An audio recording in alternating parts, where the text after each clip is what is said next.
अन्वय मराठा आरक्षण आणि अन्य आरक्षणाच्या संदर्भात हा प्रस्ताव मांडला गेलेला आहे अध्यक्ष महोदय, आणि यावर चर्चा करण्यासाठी मी आपल्या इथे उभा आहे।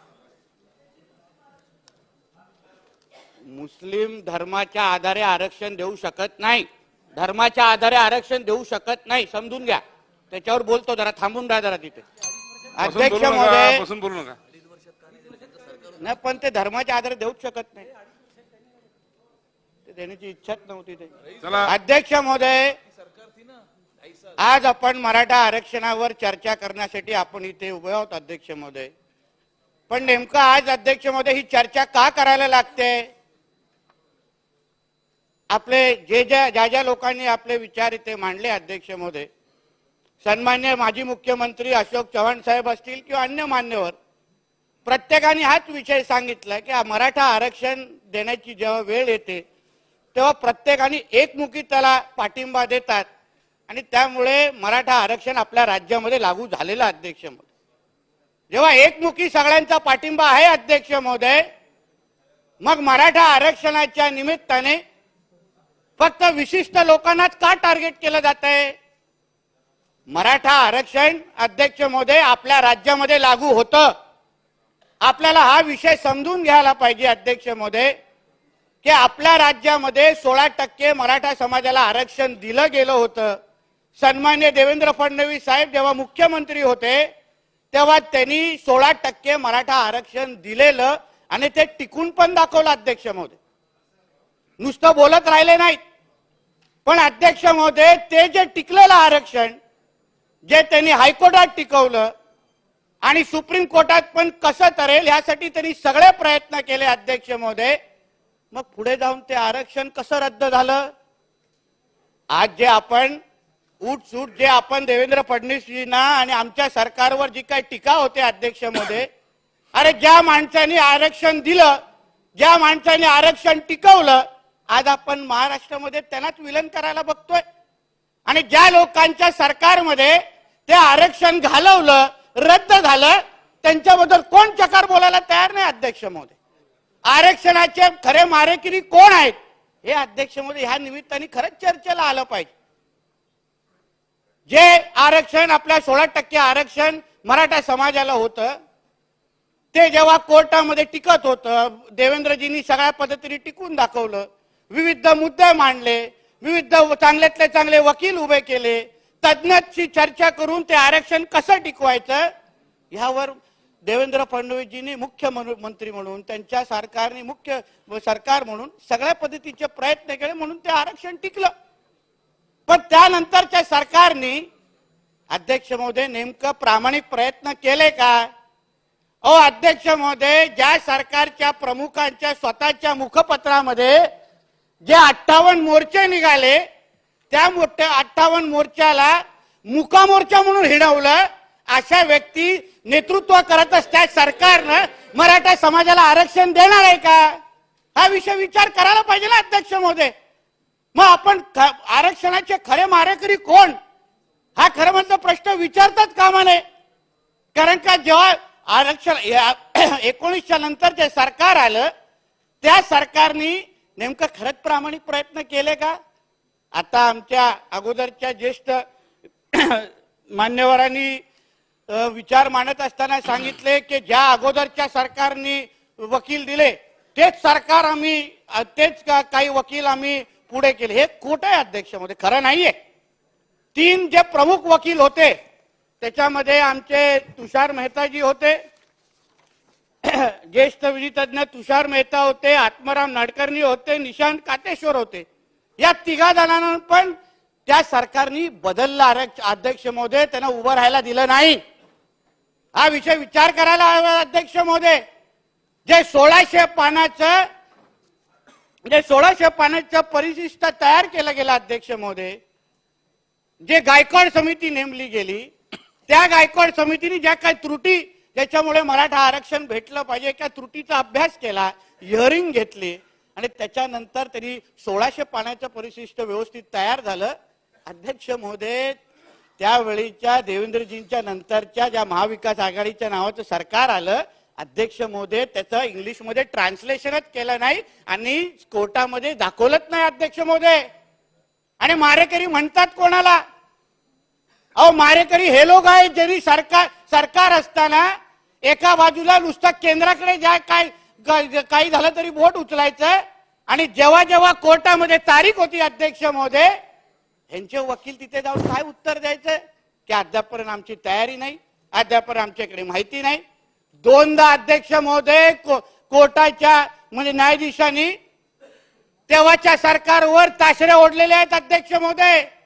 हे बोलणार नाही, फक्त एकतर्फी फक्त टीका करत राहायची, एकतर्फी फक्त चर्चा करत राहायची.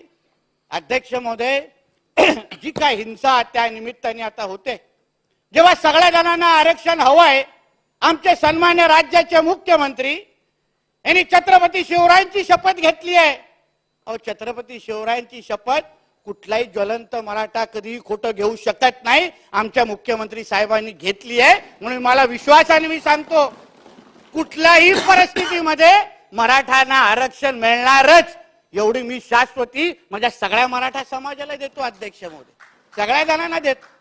पण अध्यक्ष महोदय आता खरंच संशय यायला लागला अध्यक्ष महोदय की ह्या आरक्षणाच्या निमित्ताने जे काय आंदोलन उभे राहिले आहेत फार प्रेम येत आहे. आता जालन्यामध्ये जो काय आमचा भाऊ तिथे लढतोय फार प्रेम येत आहे त्याच्यावर. आता फार त्याला मोठं व्याख्या दिली जाते, तो असा आहे तो तसा आहे. पण जेव्हा तो अडचणीच्या काळात जेव्हा कोपर्डीच्या त्या आरोपींवर त्या आरोपींवर जे हल्ला त्यांनी आणि त्याच्या काही लोकांनी केला तेव्हा त्याला वाचवायला कोणच आले नाही अध्यक्ष महोदय ह्यांच्यामध्ये. त्याच्यामध्ये आमच्यासारखेच लोक त्याच्याबरोबर उभे राहिले आणि सगळ्या वकिलांसाठी पैसे दिले आणि त्या लोकांना बाहेर काढले. तेव्हा कोणच नव्हते आता जे कौतुक करणारे. आता जे काय मोठं झाल्यावर आहेत सगळेजण उभे, ह्या आमचा आहे हा आमचा आहे. पण आता अध्यक्ष महोदय खरंच विचार करण्याची वेळ आहे की जे काय हे लोकांचं जे पाप आहे, जे काय मराठा आरक्षण हे लोकांनी रद्द केलं, यांची मानसिकता खरीच होती का मराठ्यांना आरक्षण भेटलं पाहिजे? की नुसतं डोलवत राहायचं, नुसतं गांभीर्य दाखवायचं नाही, नुसतं केंद्राकडे बोट दाखवायचं? कारण का बाकी सगळ्या गोष्टी महाविकास आघाडी म्हणजे अतिशय प्रामाणिक पद्धतीने व्हायचं. वसुली कशी व्हायची, किती प्रामाणिकपणा व्हायचा. तिथे काही केंद्राकडे बोट दाखवण्यासाठी कोणच हिंमत करायचं नाही. दिवस रात्र वसुली तर व्हायची. म्हणून तर हे सगळं आज विरोधी पक्षामध्ये बसण्याची वेळ आली आहे.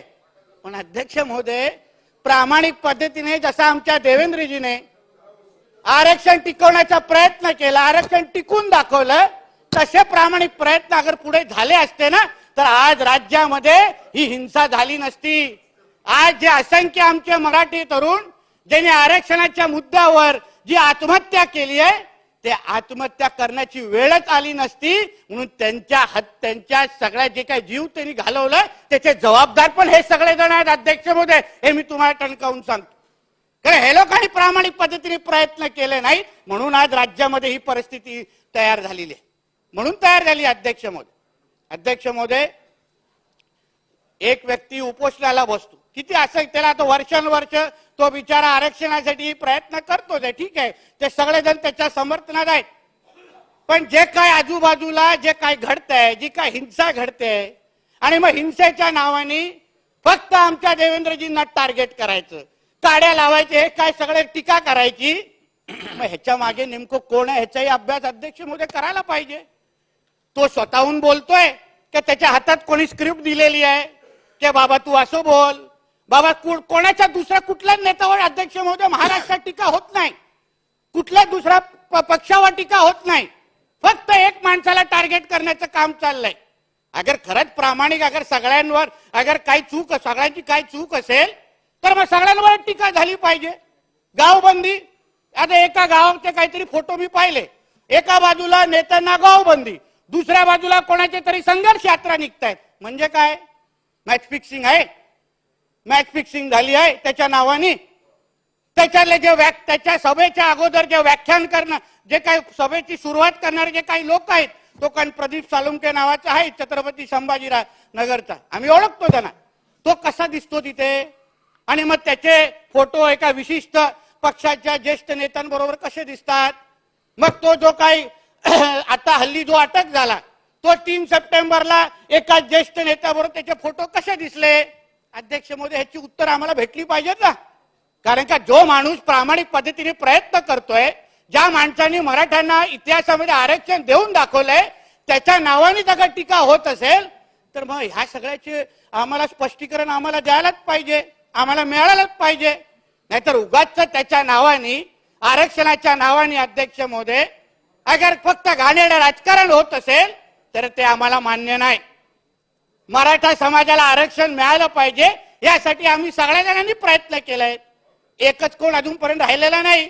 वर्षानुवर्ष आंदोलन सुरू आहे. आम्ही लोकांनी पण राज्यभरामध्ये फिरून सभा घेतल्यात.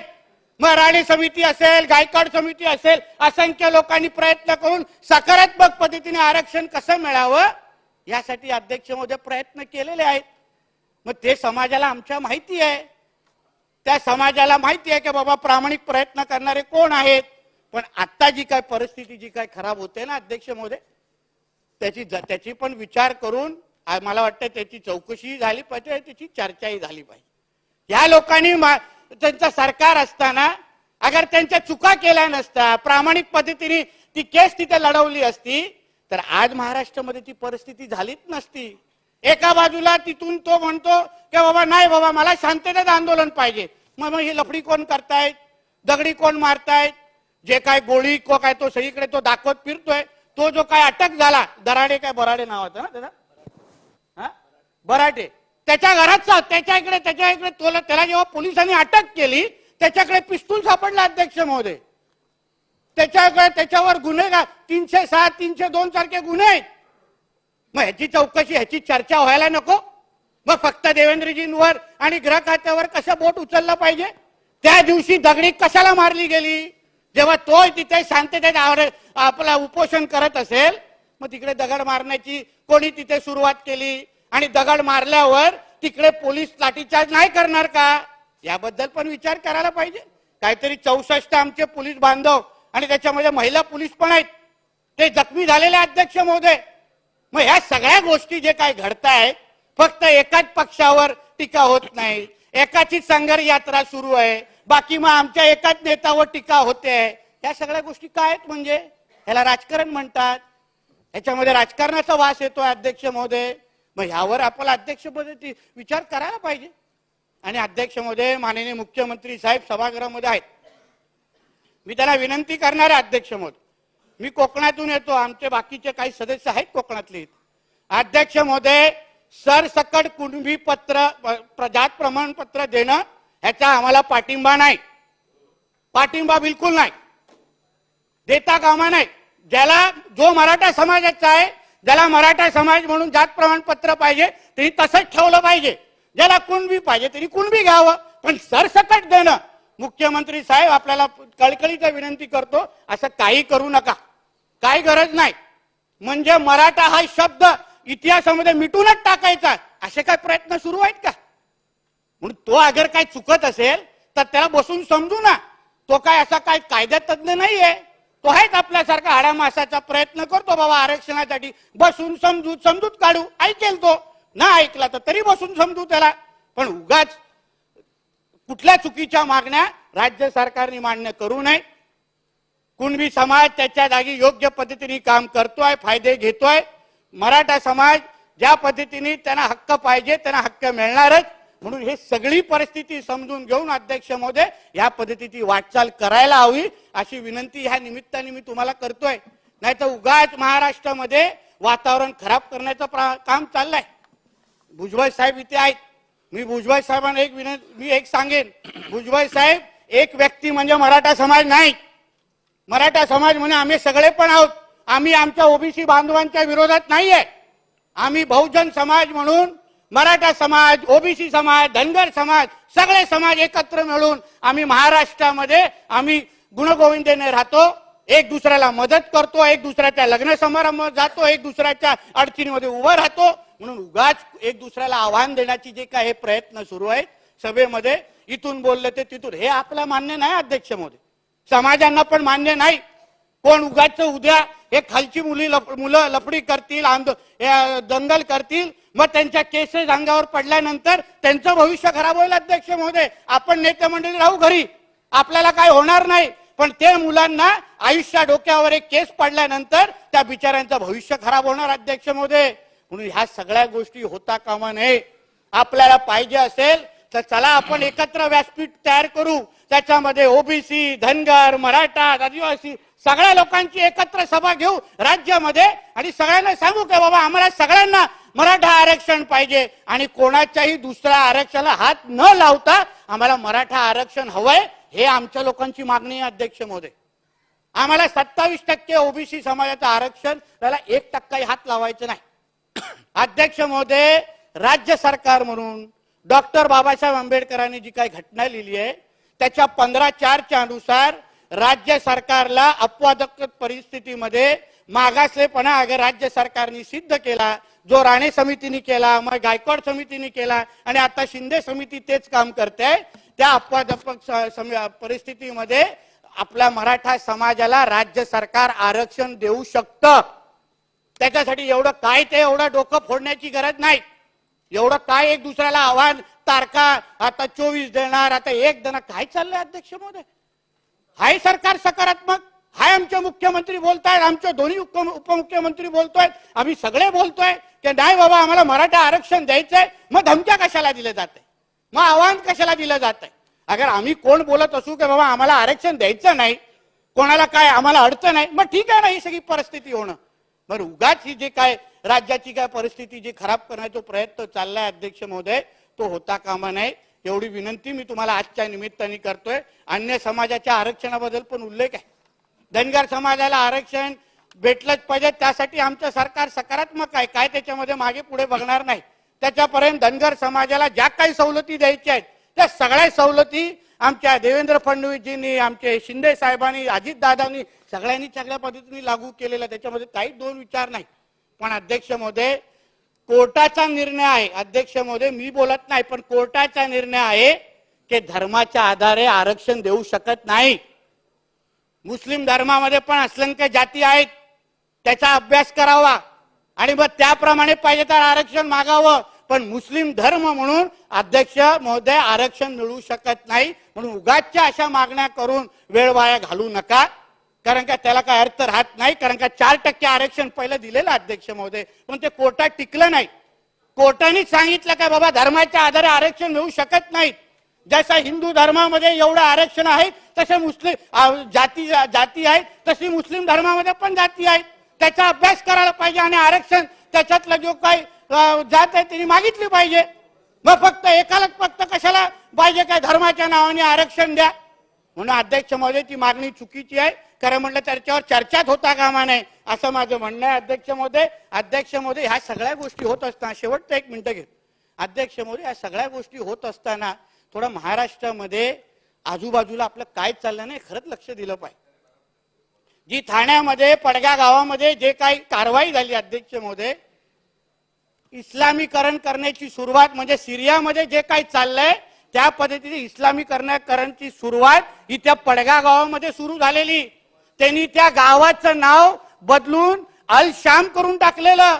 त्याच्यामध्ये जिहादी आयसिस जी अतिरेकी संघटना आहे, त्या अतिरेकी संघटनाचे असंख्य सदस्य त्या गावामध्ये जमायला सुरू झालेले की बाबा आपल्याला सिरिया सारखं इथे इस्लाम राष्ट्र बनवायचं असेल, चला सुरुवात इथपासून आपण करू. तशी हालचाली त्यांची सुरुवात झालेली.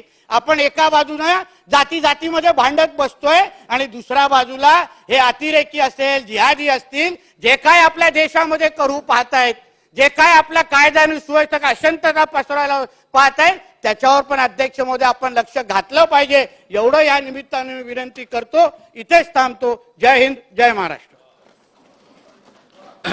सन्मान्य सदस्य पृथ्वीराज चव्हाण. अध्यक्ष महोदय, आपण 8:15 पर्यंत हाऊस चालू ठेवणार. अध्यक्ष महोदय, आपण एका अत्यंत महत्वाच्या आणि संवेदनशील विषयावर चर्चा करतोय. म्हणून आता 8 वाजले तरी सभागृहाची उपस्थिती आपण पाहिली. तर संबंध राज्यामध्ये टेलिव्हिजनवर महाराष्ट्रातली जनता या चर्चेकडे लक्ष देऊन ऐकत आहे.